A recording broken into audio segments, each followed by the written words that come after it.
Okay, this lesson for the Koine Project class, we've discussed much about regeneration precedes faith in light of the Koine text, the highly inflected, very wordy Koine text. So I found an article that demonstrates that it's really a much ado about nothing. That is R.C. Sproul himself, or Sproul, but I wouldn't know how to pronounce his name. But even he did not say temporally speaking. So when we go to the closest text we had, which was 1 John 5:1, and we really know this one very well. We've done it so many times, and this is, you got it by heart now. And that's good because it makes you more comfortable with the Koine text. And this is just, it's just to show what do we mean by temporally as opposed to logically prior. And that's what he asserted. He did not say temporally, he said logically prior. And that's something that would interest us who are involved in antecedent action, things like that, because that would provide us with a demonstration that in the text, it doesn't appear temporally either. So in this case, in that aspect, R.C. Sproul is not contradicting the temporal reality that it does not appear prior. Okay, now here's that term, genetai. And I have no idea why. You all caught me in that one video because I put active, but it's perfect, passive, indicative. So let's just stop there. So everyone, the one who is believing. And then I'll read from that article that Jesus is the Christ. And this has been fathered. And of course, that continuation and is always being, passive, continuance of the passive voice, and the action. Now, that's because of English.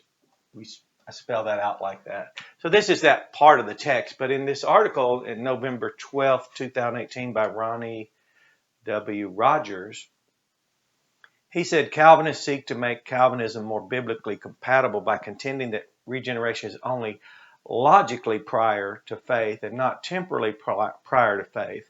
Now, only thing I enjoyed about that is that's the point that some of you were encountering before we were aware of this exactness in understanding the distinction between temporally and logically prior, because we were looking at our Koine text and noticing that we can't place it temporally.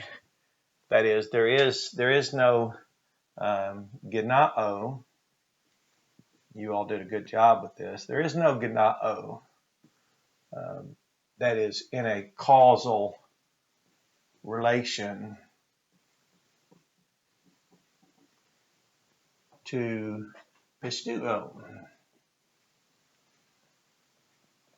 Now, number one, R.C. Sproul is correct. It is neither temporally prior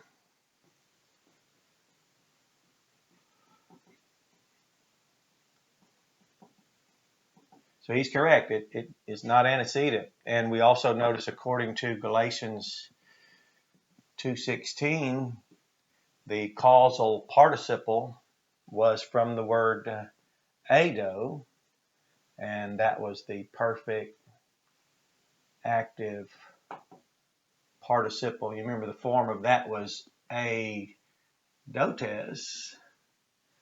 That is, as one's noticing and always noticing that no kind of man is justified out from any kind of works of any kind of law. Indeed, we ourselves trusted into Jesus Christ. Now that ado then was causally causally related to pistuo. There, but we didn't have ganao. So as it goes on, he mentions regarding Calvinists who believe regeneration precedes faith. Jeremy A. Evans says this relationship is intended to be understood logically, not temporally. Temporally, the cause and effect relationship occurs simultaneously. Logically, regeneration occurs before faith. So I'll include this article, that is this reference to it, for those of you who want to read it. But the good news is you who are using your Bible, we kind of came to this conclusion from the language, so that we can be encouraged that there was really nothing we failed to ascertain by using the language. And you remember we had the distinction in the Bible in John 20:31, where in the Koine text, that finite verb and the present active participle were quite demarcated. So we had the gospel prior to the act of regeneration. We're fathered through the gospel, 1 Corinthians 4:15.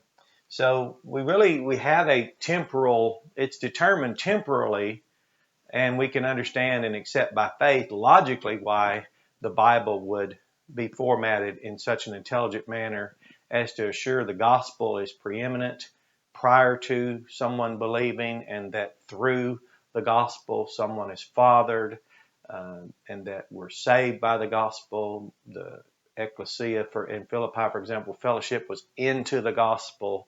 So we really see the genius of God to assure that our priority logically or temporally doesn't become skewed and step away from the preeminence of Christ, which is assured by the integrity of the gospel. So God placed the gospel exactly where he wanted it, and those of us who recognize the sovereignty of God, that is the reign of Christ, the sovereignty of the Godhead, especially knowing his Father being so tenacious to assure that it always remains about his Son. But this is a good lesson. It helps now coming from, let's say, theological perspective, or perhaps even the philosophy of religion perspective, and or the psychology of religion perspective. We're just simply have come to these conclusions starting with the language and went forward. So we would have been able to say, well, temporally we can't find and place ganao prior to pistuo, nor can we even find a causal participle even in the adverbial relation, and we can't find where the Bible in any way places regeneration prior. So that is helpful, especially to encourage you all that your work was not in vain and you don't have to banter. And when I include this article, I'll certainly reference it more often to help understand and iterate, so that when people become frustrated by those who don't use the language and don't follow according to the inflectional morphemes and the emphasis on kind of action, you can just stop and say, no, wait a minute. You've constructed a logical rationale, let's say, a logical construct, which is very admirable, and you can appreciate what they've done and the work they've done. But even in their construct, R.C. Sproul's construct, for example, he concedes the reality that temporally and logically prior are two different distinct things. And what he's asserting is logically prior, not temporally in reality. So whatever that does, it certainly helps to notice that a concession is there to admit that you're not studying the language in vain, and it won't mislead you. So you have a blessed day and enjoy this lesson, and read the article. And those of you that use the text, you can be much more encouraged that the reason why most of the banter is there is some are coming from a philosophical, like a philosophy of religion view, a psychology of religion view, perhaps a deistic tradition construct view, and you're coming from a Bible language perspective. So have a blessed day.